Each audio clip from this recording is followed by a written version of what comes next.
Shalom, selamat pagi Bapak Ibu, Saudara-saudari yang dikasihi Tuhan. Hari ini Rabu 20 September 2023. Saya Pendeta Arthur Patinama bersama istri mengajak kita semua kembali untuk mengikuti renungan harian yang dikeluarkan oleh Sinode Gereja Kristen Oikumene di Indonesia GKO dengan tema Tuhan tidak selalu menghukum setimpal dengan dosa kita, menurut bacaan Mazmur 103 ayat 10. Mari kita berdoa. Kami bersyukur kepadamu ya Tuhan, yang sudah memelihara hidup kami di sepanjang malam dan kembali menganugerahkan hari baru bagi kami. Mengawali hari ini, kami mau mendengarkan firman Tuhan yang kami percaya akan menjadi pedoman dalam hidup kami di sepanjang hari ini. Maka tuntunlah kami dengan kuasa Roh Kudus, agar kami dapat mengerti dan memahami apa kehendak Tuhan bagi kami. Berfirmanlah kepada kami ya Tuhan, kami sedia mendengarkan sabda-Mu. Amin. Mazmur 103 ayat 10, demikian bunyinya. Tidak dilakukannya kepada kita setimpal dengan dosa kita, dan tidak dibalasnya kepada kita setimpal dengan kesalahan kita. Melalui ayat firman Tuhan tersebut, kita dapat menggali beberapa pertanyaan. Pertama, apa saja sifat Allah di ayat 10 tersebut? Dalam ayat 10 dikatakan, tidak dihukumnya segala kesalahan kita setimpal dengan dosa kita, dan tidak dibalasnya kepada kita setimpal dengan kesalahan kita. Lalu, apa arti dari Tuhan tidak selalu menghukum setimpal dengan dosa kita? Bapak Ibu, Saudara-saudari yang dikasihi Tuhan, semua kesalahan, tidak peduli sekecil apapun itu, merupakan kesalahan yang serius di mata Tuhan. Kesuciannya terlalu sempurna sehingga tidak dapat berkompromi dengan dosa. Setiap dosa harus dihukum.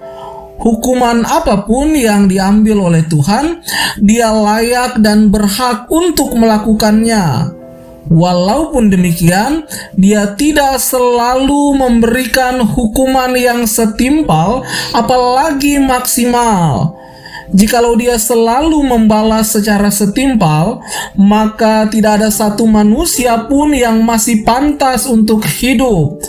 Ingat, kekudusannya terlalu sempurna, bahkan untuk dosa sekecil apapun. Apakah ini berarti bahwa Allah mengorbankan keadilannya? Bukankah pelanggar harus dihukum setimpal? Sama sekali tidak. Manusia yang tidak sempurna dalam kasih pun menyadari bahwa keadilan seringkali tidak bisa berdiri sendirian. Apa yang dianggap setimpal seringkali tidak diberikan. Ada faktor-faktor lain yang patut dipertimbangkan. Misalnya, terdakwa yang menunjukkan kesopanan dan kerjasama selama proses penyidikan biasanya akan mendapatkan keringanan hukuman. Begitu pula dengan warga binaan yang menjadi teladan di penjara. Dalam kaitan dengan hukuman Tuhan yang tidak setimpal, faktor yang meringankan bukanlah terletak pada diri manusia.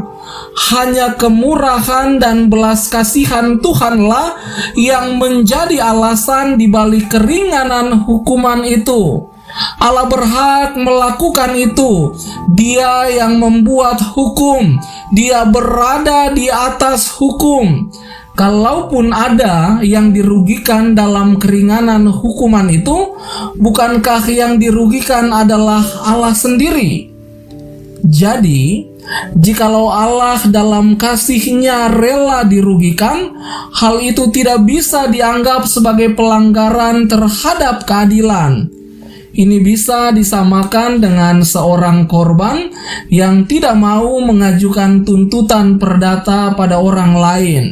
Tentu tindakan ini tidak melawan hukum. Karena itu saudara-saudari yang dikasihi Tuhan, kita bisa melihat bahwa betapa kontrasnya kasih setia Tuhan dengan kehinaan manusia. Kasih-Nya untuk selama-lamanya, sedangkan hidup manusia hanya sementara. Kasih setianya mengatasi langit, sedangkan manusia hanyalah makhluk yang serba terbatas dan lemah. Bagaimanapun, kehinaan kita tidak pernah menghalangi Allah untuk menerima kita apa adanya. Mari kita berdoa. Tuhan Yesus, terima kasih untuk kebenaran sabda-Mu di pagi ini. Kami bersyukur kami mempunyai Tuhan yang senantiasa mengasihi kami. Tuhan yang selalu ingat dan setia kepada kami di balik ketidaksetiaan kami. Mampukan kami ya Tuhan untuk mau mengasihi dan mengampuni sesama kami. Dalam nama Tuhan Yesus, Sang Nafas Hidup, kami berdoa. Amin. Selamat pagi dan selamat beraktivitas. Tuhan Yesus beserta kita semua. Shalom.